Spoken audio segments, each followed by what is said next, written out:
What's up, Reddit? It's Gang Banjo Boomers here, back again with another Yu-Gi-Oh card of the week. This week, I want to say last week, I told you guys we're going to do another limited card. That's what we're going to do. I don't want to do like monsters in a row, you know, like 2 monsters and shit like that. So we're going to talk about a spell this week, and that spell is Pantheism of the Monarchs. So, a lot of newer players might remember this card, you know. This structure deck came out right before the end of, you know, Pendulum era and shit like that. And it was one of the best structure decks of all time, honestly. Buy 3 of this structure deck and you're set. Like, you're good. You could play, you could actually do things. So let's get right on into it. So Pantheism of the Monarchs is a normal spell that reads, send 1 Monarch spell or trap card from your hand to the graveyard, draw 2 cards. You can banish this card from your graveyard, reveal 3 Monarch spell or trap cards from your deck, your opponent chooses 1 for you to add to your hand, and you shuffle the rest into your deck. You can only use this effect of Pantheism of the Monarchs once per turn. Beautiful. It was that one card that Monarchs needed. And you know, it's only been printed once in the Emperor of Darkness structure deck, which was the Monarch structure deck, in January 2016, I believe.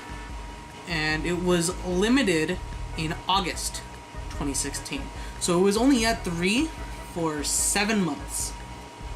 And card has been at 1 ever since. I believe OCG has it at 3, though. Don't quote me. So today we're going to talk about why this card could come back to 3 here too. And why, honestly, why Ether, you know, probably pictured right here, should also come back to 3. So let's get it. Usage, obviously, this deck was huge when it first came out.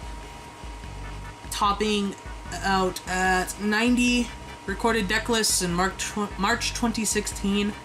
Monarchs became quickly one of the best decks of 2016, of recent years.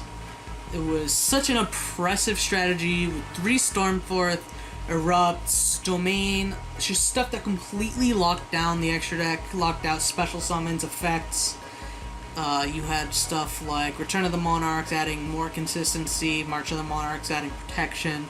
Monarchs just became very, very powerful. They were very, very good. And of course, the famous meme associated with Monarchs is, you know, the image of a brick.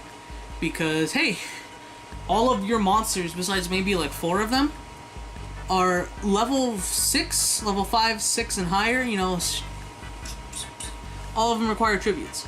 You're not always going to have that Stormforth to tribute your opponent's monster. Your opponent's not always going to have the monster.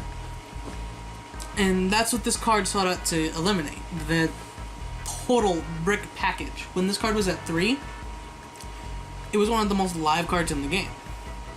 If you drew this, like turn 1, if you drew this, and we'll say like Prime Monarch, discard Prime Monarch, draw 2, banish this, search Tenacity effects, you know, do search another copy, and then you can discard another spell, because only the banish effect was once per turn. So Monarchs had the ability to draw just insane amounts of cards, combining, you know, this with like stuff like Kuraz, stuff like, was Demise out at this point? I think it was. Card of Demise you could do. So it allowed you to actually have consistency along with your power, and it made them a threat to be reckoned with. Which is why it was sad, you know. It was sad, but it was necessary when both Pantheism and Ether went to 1.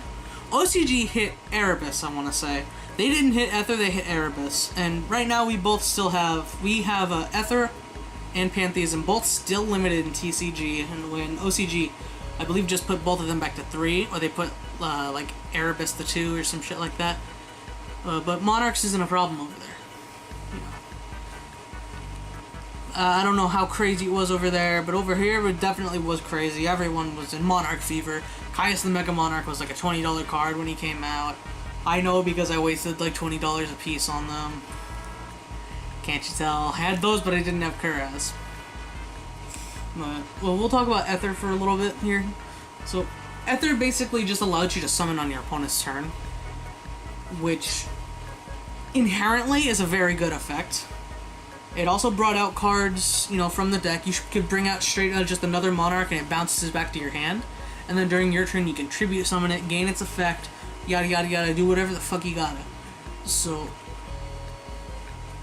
you know, even at 1, you can chill with Ether in your hand, just have her there. She's chilling, she's cool, it's fine. I play it in Klee. You know, the hoo-ha, the whole world works. You contribute, you know, Helix and Helix and Carrier, and then you can special summon some dumb shit from the deck. I don't know, some crazy shit. They definitely had synergy with a lot of different decks, and I think it's about time. You know, it's 2 years later. The game has changed. I think it's time to bring Monarchs back to the full power. I absolutely do. And I would love to see it. They would definitely be a good contender in the game as it is right now. Being able to lock out extra deck if they get their shit turn 1, because they are inherently bricky, just based on being high level monsters in this whole, you know, shebang. Sure, you could play dumb shit to draw more cards, but still, when your one play is like a Dia and whatever the other one's name is, it's right here probably. That's your number 1 play. That in like Stormforth. Leave Stormforth at 1. I'll accept Stormforth at 1 because that card is really degenerate actually. Combining that with a diagram, you know, diagram effect, change Stormforth, pop the Stormforth to diagram. Stuff like that. It's unnecessarily broken. So Stormforth is fine at 1, but I think Pantheism and Ether could and should both come back to 3 and let Monarchs have a fighting chance in this format. Anyways, I think this is going to be like one of the shorter ones. I think we're already done here. For price points, Pantheism's like $1. Just straight up like $1. It's fine. Yeah, it's pretty cool. You probably, if you're playing now, you probably picked up Monarch structure decks when they came out. So you probably still just have these lying around. Just hold on to them, you never know. I know the TCG is kind of stingy about removing cards from the list, but you really never know when this shit's gonna come back. So it's a safe investment. Most of them are cheap right now, especially not Zaborg though. Zaborg is like going crazy right now, dude. Necros tier 0.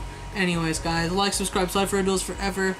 Next week, I'm gonna try to do something not on the ban list, something that's actually like crazy, you know, crazy.